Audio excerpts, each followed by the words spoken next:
interview, you said you wouldn't know what went wrong against Chiesa until you got in there tonight. So now have you figured it out? And if so, what was it? Spirit, fighting spirit. I felt like the difference was focus, but it was also the fighting spirit, just wanting to be there.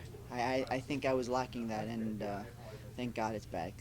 Is that because, you were on a hot streak there with the 5-fight win streak?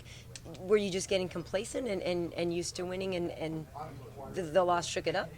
I really don't know. There's a lot of things going on. I had a gym coming, but this is not an excuse. That night, Chiesa was the better man. He came in with more focus. I think you could see it after the first round. He came out stronger than I did. That just tells you that he had more fighting spirit. And sometimes your technique can be there, your intelligence is there, your movement is correct. But when you start losing that spirit, things start going the wrong way. It wasn't a fatigue issue with Chiesa. I just think he had a more fighting spirit, and this time I was redeemed. I came with the fighting spirit. Nice. Well, Vic is obviously such a lanky guy. Did that give you any issues when you were in there with him? I'm getting all these lanky guys. Michael, yeah. I had Michael, and now James. Honestly, the goal was to close the distance, so it was kind of tricky with him. I was making sure to use the body kicks to keep him from going to my left, his right, and then when he moved to his right, making sure I step there first so I can cut him off with the overhand. I can hit him hard. But at the same time, it's still so difficult with a guy like that. He took so many good shots, and he just kept coming back. I was expecting a second round. I really was. I couldn't believe it. Yeah, it looked like you were very close to finishing. So was there any sense at all that you obviously didn't feel him break then, right? Because he kept staying in the game. No, he got back up, and he got back up with vengeance. He kneed me in the body. He was looking for things. I was thinking to myself, if I stay in the clinch with him, it's just not going to end the way I want it to end. We're going to go to the second round. I was expecting the second round just because, but I figured let me try to hurt him again. So I pulled out of the clinch and looked for one more left hand, and that was the one that finished it. You guys got scolded a bit for the eye pokes. Can you talk us through that? How did that feel? How bad were they? And, did you think that was appropriate that you were both getting scolded for that? The first one, he got me pretty good, and then the second one, he kind of just rubbed the inside of my eye. The second one wasn't as bad, I'll be honest, but I was kind of scared from the first one. So I kind of have to see them again, to be honest. I was trying to look up at the big screen. I didn't get a good look. The first one really bothered me. The second one kind of had me wincing, but I didn't even realize I poked him in the eye. So, yeah, it's an accident. I'm sure it was an accident on his part, too.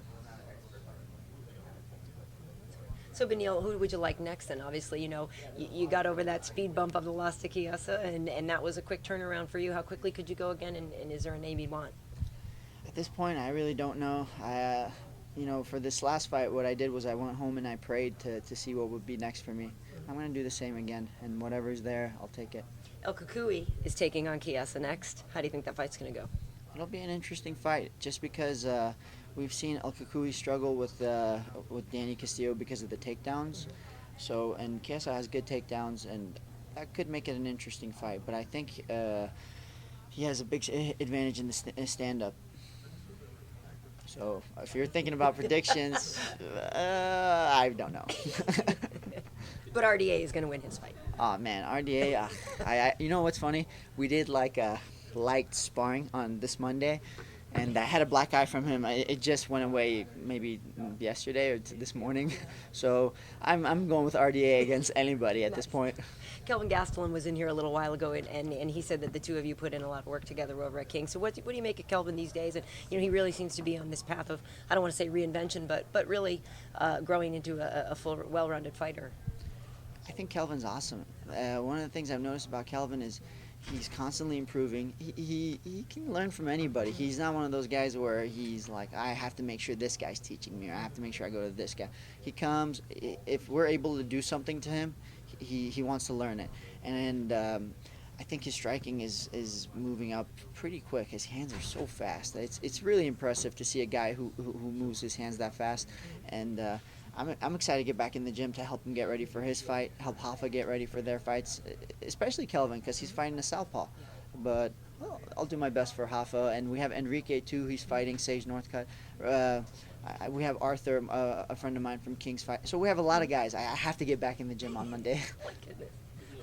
Was Was part of the way in which you got over Chiesa was agreeing to a fight on short notice to just get back into a camp and hope to erase that memory, since it wasn't that long ago, less than 2 months ago?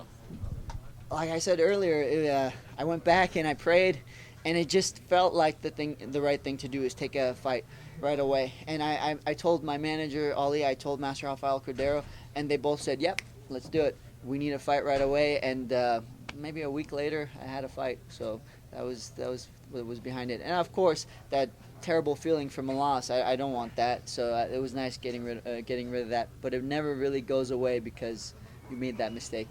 Was the feeling even worse because it was a submission? It was. It really was, to be honest, because I did something a white belt in jiu-jitsu does. I gave my back, and I let him get up. I just assumed I was going to be able to escape from whatever he tries to do. And I gave him my back, and he submitted me, and it was horrible. Have you watched it? Multiple times. Is it tough? It doesn't get easier. I'm still waiting for the day it gets easier. And just curious, last night obviously Muhammad Ali passed away, and I'm wondering, as a fighter who's about to compete 24 hours later, how do you internalize that? What was that like for you? I was watching some of his interviews. They asked him, what do you want to do after boxing? And he has this great, amazing interview. He says, I want to get to heaven.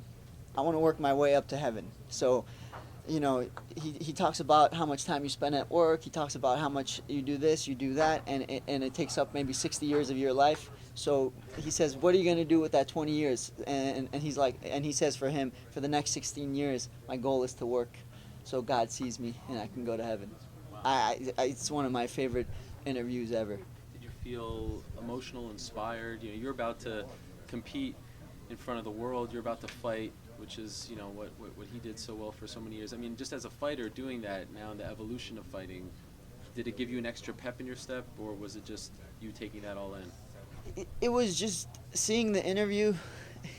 It just brought us kind of back. It makes the world kind of bigger again, because we make fighting our whole world. It surrounds us and it occupies everything we do.